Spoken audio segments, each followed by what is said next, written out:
Okay. Suomalaiset haluavat Euroopan unionilta vakautta, vaurautta ja turvallisuutta.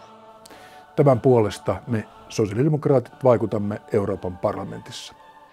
Rakennamme luottamusta ja etsimme ratkaisuja. Nojaamme arvoihimme. Kun niitä vastaan hyökätään, puolustamme sitä, mikä on oikein. Oli kyse sitten Ukrainan tukemisesta tai ihmisoikeuksien kunnioittamisesta meillä ja muualla.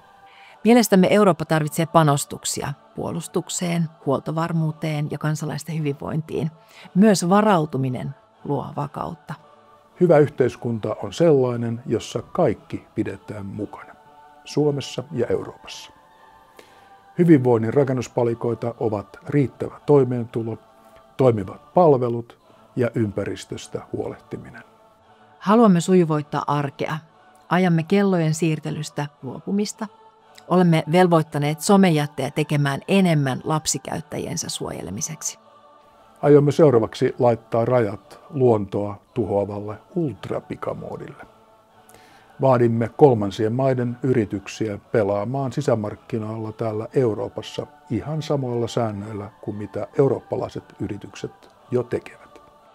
Edistämme järkevää metsäpolitiikkaa, jonka keskiössä on kestävä metsätalous.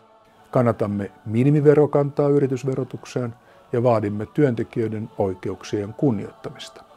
EU on Suomen tärkein poliittinen viiteryhmä epävakaassa maailmanajassa. Siksi me sosiaalidemokraatit teemme Euroopan parlamentissa joka päivä töitä oikeudenmukaisemman Euroopan puolesta. Suomen hyväksi. Suomen hyväksi.